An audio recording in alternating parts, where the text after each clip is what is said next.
Chers amis, bienvenue à la leçon 14 qui constitue la suite et fin des verbes modaux et semi-modaux qui ont fait l'objet des leçons 12 et 13 que vous pouvez consulter sur la playlist sur YouTube à l'adresse anglais facile et correct.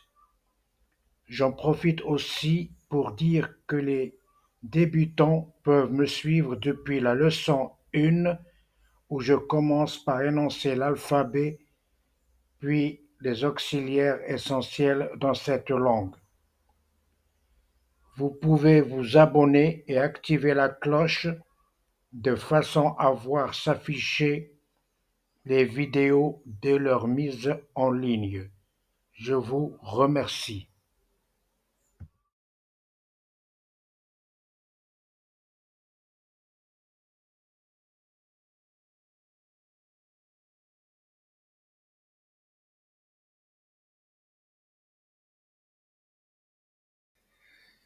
Nous reprenons par le verbe modal ou l'auxiliaire de modalité must.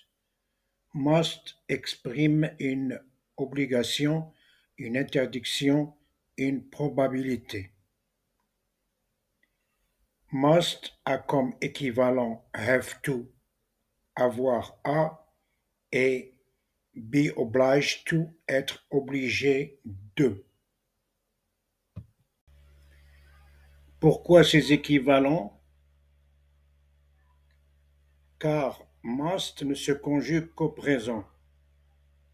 Alors nous sommes obligés de nous servir de ces équivalents qui sont, comme on a dit, have to ou be obliged to pour le conjuguer à d'autres temps. Par exemple, au présent, she must take her medication. Son équivalent, she has to take her medication. Ou bien, she is obliged to take her medication. Elle doit prendre ses médicaments. Elle est obligée de prendre ses médicaments. Toujours à propos du verbe modal must, nous ajoutons que ce verbe ne se conjugue qu'au présent. Aux autres temps, nous employons son équivalent, soit have to, soit obliged to. Un exemple au passé, he had to work hard to succeed. Il devait travailler dur pour réussir. Exemple au futur, he will have to work hard to be selected for the national team. Il devra travailler dur pour être sélectionné en équipe nationale. Vocabulaire hard, dur, difficile. To succeed, réussir. To select, sélectionner. Team, équipe. Must exprimant une obligation. Exemple, citizens must respect the laws. Les citoyens doivent respecter les lois. Must exprimant une interdiction.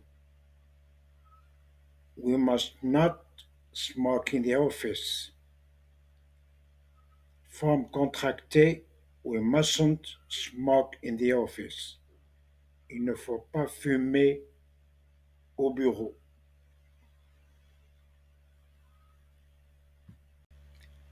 Must peut aussi exprimer une probabilité. Un exemple, he must have left Manchester. Il a sans doute quitté Manchester. Must à la forme négative. You must not disobey your parents. À la forme contractée, you mustn't disobey your parents. Tu ne dois pas désobéir à tes parents. Must à la forme interrogative. Must we move to the city where our father will teach next year? Devons-nous déménager dans la ville où notre père enseignera l'année prochaine? Autour de shall. Shall peut exprimer la prédiction, l'interdiction, la demande, la suggestion, la proposition shall exprimant une prédiction. Par exemple, I shall be by your side. Je serai à tes côtés. Side, c'est le côté. Shall dans une forme négative exprimant une interdiction. You shall not enter my house. Dans sa forme contractée, You shan't enter my house. Vous n'entrerez pas dans ma maison. Shall à la forme interrogative. Exemple, Shall I turn off the TV? Éteindrai-je la télévision? Turn off, éteindre.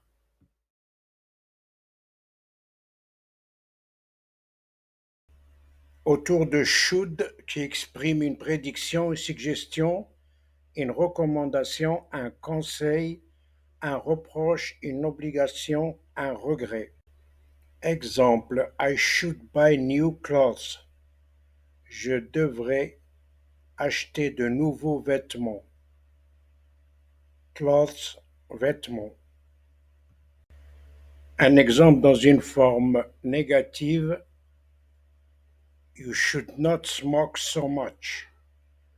Dans la forme contractée, You shouldn't smoke so much. Tu ne devrais pas fumer autant. Vous l'avez deviné, to smoke, fumer. Should dans la forme interrogative, exemple, should she buy new clothes? Devrait-elle acheter de nouveaux vêtements? To buy, acheter. Passons à will. Will exprime une prédiction, une volonté, un ordre, une habitude.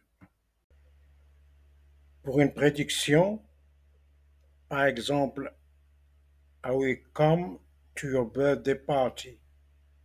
Je viendrai à ta fête d'anniversaire. To come, venir, birthday, anniversaire, party, fête, réception. Will exprimant un ordre, You will be home before midnight. Tu rentreras avant minuit. Before, avant, midnight, minuit. Will, forme négative, I will not come tomorrow. Et dans sa forme contractée, I won't come tomorrow. Je ne viendrai pas demain. Will, dans sa forme interrogative, Will we meet tomorrow? Rencontrerons-nous demain?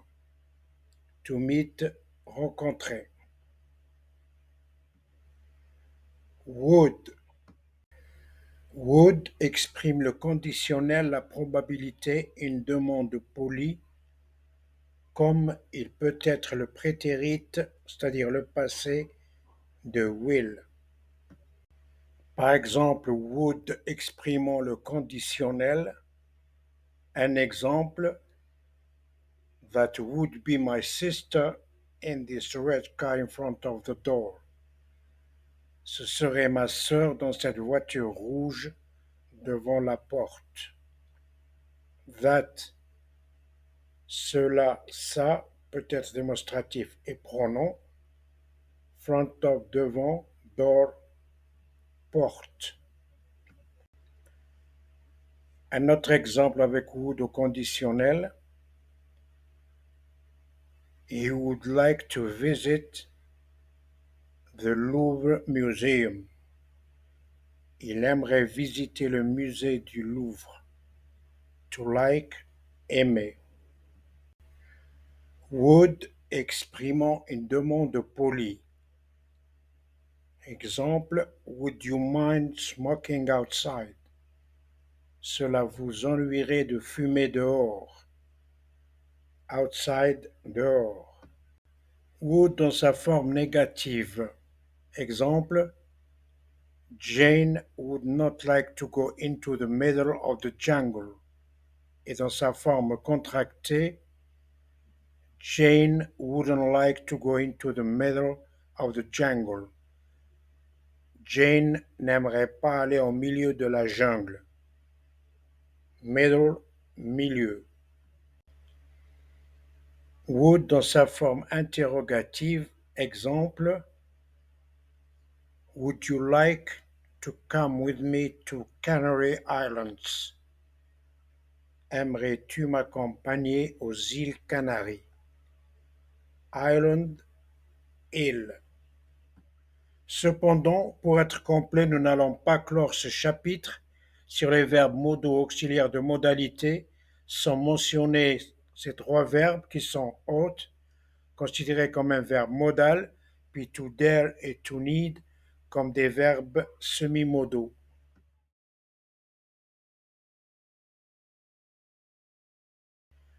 Ought est toujours suivi de to. Il ne se conforme donc pas à toutes les caractéristiques du verbe modal, raison pour qu'il soit considéré comme un verbe semi-modal. Ought comme to need et to dare qui vont suivre combinent les caractéristiques d'un verbe modal et d'un verbe principal. Ought peut exprimer un conseil, une attente, une obligation, une probabilité, un regret. Un exemple avec ought: They ought to study more to pass exams. Ils devraient étudier plus pour réussir aux examens. Ought dans une forme négative, par exemple, This man ought not eat that much. Dans la forme contractée, This man oughtn't eat that much. Cet homme ne devrait pas manger autant. To eat, c'est manger, much, c'est beaucoup. Ought dans sa forme interrogative, un exemple, Ought we leave our flat? Devrions-nous quitter notre appartement? Flat, appartement. Dare, oser, verbe semi-modal qui exprime un défi, une transgression. Dare est aussi un verbe principal dont l'infinitif est to dare. Dans le cas présent, nous nous intéressons à lui seulement comme verbe semi-modal. Forme affirmative. She dare ride a race horse. Elle ose monter un cheval de course. Forme négative. He dare not tell her the truth. Forme contractée. He daren't tell her the truth. Il n'ose pas lui dire la vérité. À la forme interrogative. How dare you offend this man? Comment oses-tu offenser cet homme?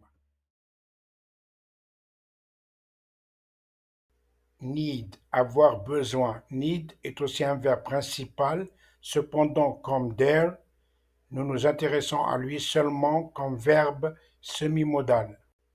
Need dans la forme affirmative. Exemple, No one need know about my private life. Personne n'a besoin de connaître ma vie privée. Need forme négative. Exemple, we need not expose ourselves to danger. Dans la forme contractée, we needn't expose ourselves to danger. Nous n'avons pas besoin de nous exposer au danger. Need à la forme interrogative, un exemple, Need I believe liars? Ai-je besoin de croire les menteurs?